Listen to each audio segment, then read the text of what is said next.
ஃப்ரெண்ட்வுட்ஸ் மக்களுக்கு வணக்கம். இன்னைக்கு நம்மளோட ஷோல யார பத்தி பேச போறோம் அப்படின்னா, நடிகர் சண்முக பாண்டியன பத்தி தான் பேச போறோம். யார் அது சண்முக பாண்டியன் அப்படின்னு தானே யோசிக்கிறீங்க. கண்டிப்பா இப்படி சொன்னா உங்களுக்கு புரியாது, தெரியாது. விஜயகாந்தனுடைய பையன் சண்முக பாண்டியன் அப்படின்னு சொன்னா கண்டிப்பா எல்லாருக்குமே தெரியும், உலகத்துக்கே தெரியும் அப்படின்னு சொல்லலாம். அவர பத்தி தான் இப்ப நம்ம பேச போறோம். வாங்க ஷோக்குள்ள போலாம்.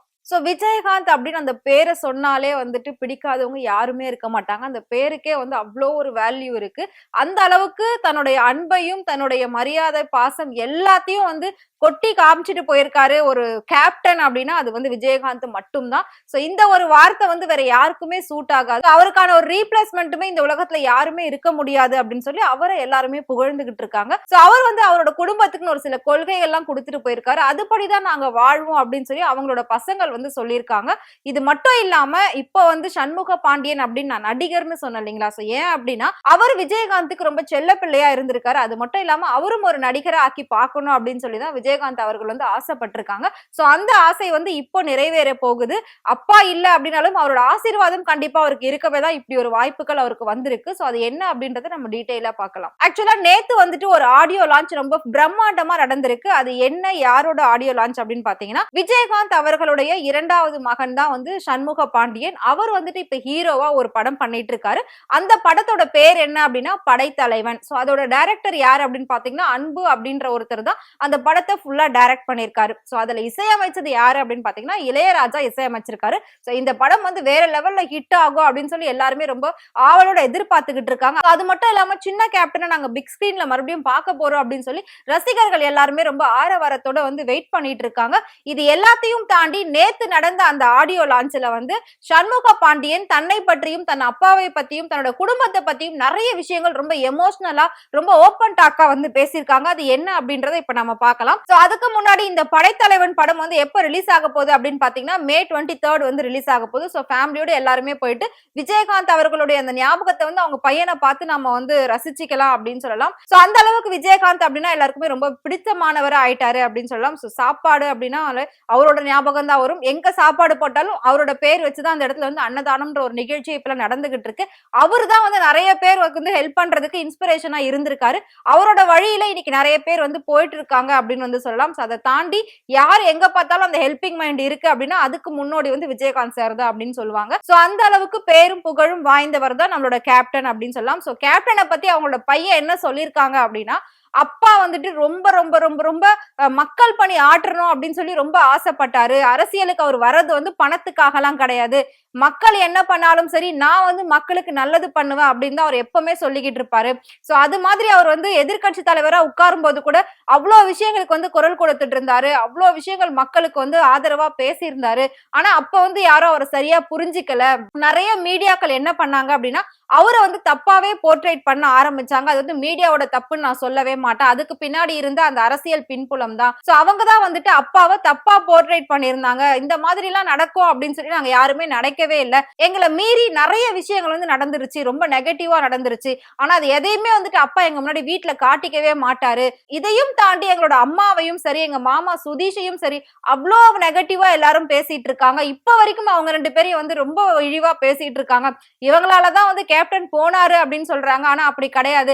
எங்களோட குடும்பம் இன்னைக்கு இந்த அளவுக்கு இருக்கிறதுக்கு காரணமே என்னோட அம்மா தான். அவங்களோட உழைப்பு அவங்களோட இன்வால்மெண்ட் இது எதுவும் இல்ல அப்படின்னா என் அப்பா இவ்வளவு நாள் கூட இருந்திருக்கிறது கஷ்டம். அந்த அளவுக்கு என் அம்மா எல்லாத்தையும் பொறுப்பெடுத்து பாத்துக்கிட்டாங்க. அவர் போனதுக்கு அப்புறம் இப்ப வரைக்கும் அவரோட வழியிலே தன்னோட கட்சியை நடத்தணும் அப்படின்னு சொல்லி ரொம்பவே ஆவலோட அவங்க ஒவ்வொரு கலப்பனையும் ஆற்றிக்கிட்டு இருக்காங்க. அந்த அரசியல அவங்க அவ்வளவு கஷ்டப்பட்டுட்டு இருக்காங்க. மாமாவும் கூட சேர்ந்து அவ்வளவு கஷ்டப்படுறாங்க. இதெல்லாம் நாங்க எதுக்காக பண்றோம் அப்படின்னா எங்க அப்பாவோட ஆசையை நிறைவேற்றணும் அப்படின்றதுக்காக தான் எல்லா கஷ்டத்தையும் நாங்க தாங்கிக்கிட்டு இருக்கோம். எங்களுக்கும் குடும்பம் இருக்கு, எங்களுக்கும் பர்சனல் இருக்கு. இதை தாண்டி நிறைய ஆசைகள் விருப்பு வெறுப்புகள் எல்லாமே இருக்கு. நாங்கெல்லாம் கல்யாணம் பண்ணிக்கிட்டு செட்டில் ஆகுறதுக்கு எவ்வளவு நாள் ஆகும், இல்ல எவ்வளவு நேரம் ஆகும். நாங்க ஏன் அதை பண்ணாம இருக்கோம்? ஏன்னா எங்க அப்பா சொன்ன விஷயம் நான் ஒரு துறையில சாதிக்கணும், என்னுடைய அண்ணன் ஒரு துறையில சாதிக்கணும். இதை தாண்டி என் அம்மா இந்த கட்சியை வழி நடத்தணும் அப்படின்னு சொல்லி எப்பவுமே எங்க அப்பா எங்களுக்கு சொல்லுவாரு.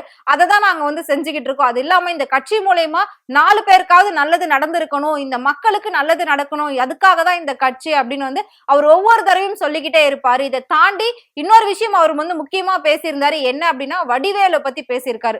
வடிவேலை பத்தி என்ன சொன்னாரு அப்படின்னா, வடிவேலு சினிமா துறையில இருந்த காலத்துல அப்பா அவருக்கு நிறையவே ஹெல்ப் பண்ணிருக்காரு. இது நம்ம எல்லாருக்குமே தெரிஞ்சிருக்கும். ஆனா ஒரு சில மன கருத்து வேறுபாடால 2 பேருக்கும் வந்து பிரிவு ஏற்பட்டுச்சு. அதுக்கப்புறம் பாத்தீங்கன்னா வடிவேலு சார் வந்து ரொம்ப வந்து இழிவா அப்பாவை பேசிட்டாரு.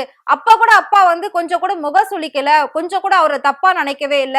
அதாவது யாரு தாங்க இந்த காலத்துல குடிக்காம இருக்கா? எல்லாருமே குடிச்சிட்டு தான் இருக்காங்க. வெளியில நமக்கு நல்லவங்களா தெரியறவங்க கூட உள்ள குடிச்சிட்டு தான் இருப்பாங்க. ஆனா என் அப்பா எப்பவுமே எல்லாம் குடிச்சிட்டு ஸ்டேஜுக்கு வரமாட்டாரு. ஆனா அதெல்லாம் அவர் வந்து இழுத்து பேசியிருந்தாரு. இது மட்டும் இல்லாம என் அப்பாவோட கண்ணு எப்பவுமே ரெட்டா தான் இருக்கும். மேக்சிமம் அவரோட கண்ணு வந்து ஷூட்டிங்ல எல்லாம் பார்க்கும்போது அந்த கோவம் அப்படின்னு சொன்னாலே அது ரெட்டா ஆக்கிருவாரு. அது எப்படிதான் அவர் வர வைப்பாருன்னு எங்களுக்கு தெரியாது. ஆனா அவரோட கண்ணு வந்து மேக்சிமம் ரெட்டாவே தான் இருக்கும். அது அவரோட ஹைலைட் அப்படின்னு நாங்க சொல்லுவோம். அது வந்து குடிச்சதுனால ரெட் ஆகுறது கிடையவே கிடையாது. ஆனா இப்படியெல்லாம் சொல்லி அப்பாவை தப்பா போர்ட்ரேட் பண்ணிட்டாங்க அப்படின்லாம் வந்து ரொம்ப வேதனைப்பட்டு ரொம்ப வருத்தப்பட்டு வந்து நேத்து அந்த ஆடியோ லான்ச்ல அவர் இதை பத்தி எல்லாம் பேசியிருந்தாரு.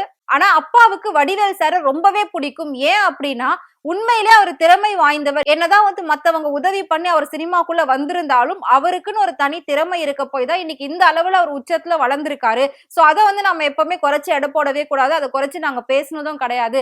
அப்பா எப்பவாவது ரொம்ப ஹர்ட் ஆகி ரொம்ப கஷ்டமா இருந்தா கூட வீட்டுல வந்து அவரோட காமெடி சீன்ஸ் தான் பாத்துட்டு இருப்பாரு. சிடில எடுத்து போட்டு அதை தான் நாங்கெல்லாம் பார்ப்போம். குடும்பத்தோட உட்கார்ந்து அவரோட காமெடி சீன்ஸ் வச்சுதான் நாங்க பார்த்து சிரிச்சிட்டு இருப்போம். அவரோட நடிப்பை பார்த்து நாங்க அவ்வளவு ரசிச்சிருக்கோம், அவ்வளவு சிரிச்சிருக்கோம் குடும்பமா உட்கார்ந்து.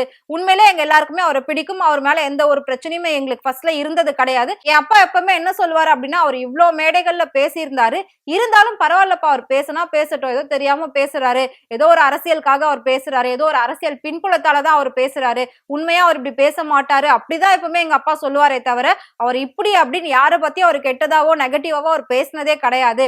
ஆனா அப்பாவோட சாவுக்கு அவர் வராதது ரொம்பவே எங்களுக்கு கஷ்டமா இருந்தது. மேபி வந்து ஒரு 8 பார்த்திருக்கலாம். ஆனா அவர் வந்து பார்க்கல. சரி நாங்க அதெல்லாம் பெருசா எடுத்துக்கல.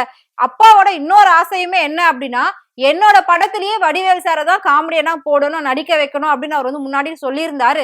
ஆனா நாங்களும் அப்படிதான் ட்ரை பண்ணியிருந்தோம். ஆனா அது வந்து எங்கான ஒரு காமெடியன் தேவை அப்படின்ற பட்சத்துலதான் வேற ஒரு பர்சன் வந்து நாங்க சூஸ் பண்ணி இந்த படத்துல நடிக்க வச்சிருக்கோம். இல்ல அப்படின்னா என் அப்பா ஆல்ரெடி சொன்னாரு, வடிவேல் சார் இதுல வந்திருந்தாருன்னா உன் படம் வேற லெவல்ல ஹிட் ஆகும், கண்டிப்பா காமெடி எல்லாம் பெரிய லெவல்ல போகும் அப்படின்னு சொல்லியிருந்தாரு. அந்த அளவுக்கு ஒரு மதிப்பும் மரியாதையும் வடிவேல் சார் மேல எப்பவுமே அப்பாவுக்கு இருந்திருக்கு அப்படின்னு சொல்லி ரொம்ப நெகிழ்ச்சியான விஷயங்கள்லாம் அவர் பேசியிருந்தாரு. அவர் பேசும்போது அவர் கண்ணே வந்து கலங்கி இருந்தது அப்படின்னு சொல்லலாம். சோ அவர் பேசின இந்த பேச்சை பார்த்துட்டு பல பேர் வந்து பல விதமா அவருக்கு ஆறுதலும் அன்பும் கொடுத்துக்கிட்டு இருக்காங்க. இதே மாதிரி அவரோட படத்துக்கும் அன்பு கொடுக்கணும் அப்படின்னு சொல்லி அவர் வந்து வேண்டி கேட்டுக்கிட்டாரு. சோ இப்ப வந்து நம்மளோட கேப்டன் ரூபத்துல நம்ம பாத்துக்கிட்டு இருக்கிறது அவங்களோட 2 மகன்களை மட்டும்தான். சோ அந்த அளவுக்கு 2 பேருமே வந்து அப்பாவோட பேரை சொல்லி அப்பாவுக்கு என்ன பிடிக்குமோ அப்பா என்ன சொல்லி கொடுத்தாரோ அதை வச்சேதான் இப்ப வரைக்கும் 2 பேருமே பயணிச்சுக்கிட்டு இருக்கிறதாவுமே சொல்லிட்டு இருக்காங்க. சோ ரசிகர்களா இருக்கட்டும், அவங்களோட ஆதரவாளர்கள் எல்லாருமே அவங்களுக்கு ரொம்பவே சப்போர்ட்டா இருக்காங்க. அதே மாதிரி நாமளும் சேர்ந்து அவங்க எல்லாருக்குமே ரொம்ப சப்போர்ட்டிவா இருக்கணும். ஏன் அப்படின்னா கேப்டன் மாதிரி ஒரு பர்சனை நம்மளால திரும்ப கொண்டு வரவும் முடியாது, திரும்பவும் அவர் வந்து நம்மளால பார்க்கவும் முடியாது. இருக்கிறத எப்படி நம்ம நல்லபடியா வச்சு பார்க்கணும் அப்படின்றதுதான் எல்லாரோட வேண்டுகோளாவுமே இருக்கு. சோ இதே மாதிரி அவங்களோட படங்களும் சரி, அவங்களோட வாழ்க்கை பயணமும் சரி எல்லாமே வந்து வெற்றி பெறணும் அப்படின்னு சொல்லிட்டு நாங்களுமே வந்து எங்களோட டீம் சார்பா சொல்லிக்கிறோம். சோ இதை தாண்டி அப்துல் கலாம் ஐயா வந்து ஒரு வார்த்தை சொல்லியிருப்பாரு, பிறப்பு வந்து சாதாரணமா இருக்கலாம், ஆனா இறப்பு வந்து சரித்திரமா இருக்கணும் அப்படின்னு வந்து சொல்லியிருப்பாரு. மேபி அந்த வந்து பிரேக் பண்ணது வந்து விஜயகாந்த் சார் அப்படின்னு சொல்லலாம். அவர் சாதாரணமா பிறந்திருந்தாலும் அவரோட வாழ்க்கை வரலாறுகள், அவரோட கஷ்ட நஷ்டங்கள், அவரோட போராட்டங்கள், மக்களுக்காக அவர் எவ்வளவு பண்ணியிருக்காரு அப்படின்றத அவரோட இறப்பு வந்து நமக்கு சொல்லி இருந்தது. அவரோட இறப்புக்கு அப்புறம் தான் இன்னும் அதிகமானோர் வந்து விஜயகாந்தை விரும்ப ஆரம்பிச்சாங்க, அவரை வந்து தெரிய ஆரம்பிச்சது, அவரை பத்தின அந்த புகழ்களை வந்து பேச ஆரம்பிச்சாங்க. இன்னைக்கு வரைக்கும் பேசிக்கிட்டு இருக்காங்க அப்படின்னா அவரோட இறப்பு தான் வந்து ஒரு சரித்திரமா அமைஞ்சது அப்படின்னு சொல்லலாம். சோ உங்களுக்கு விஜயகாந்த் சார் பிடிக்கும் அப்படின்னு நினைச்சீங்கன்னா மறக்காம அவரை பத்தி கமெண்ட் பாக்ஸ்ல கமெண்ட் பண்ணுங்க. இதே மாதிரி சினிமா நடிகர்களை பத்தியும் நடிகைகளை பத்தியும் நிறைய இன்ட்ரெஸ்டான நிறைய உண்மையான சுவாரஸ்யமான விஷயங்களை நீங்க தெரிஞ்சுக்கணும் அப்படின்னு நினைச்சீங்கன்னா மறக்காம ஃப்ரெண்ட் டூட் சேனலை ஃபாலோ பண்ணிக்கோங்க.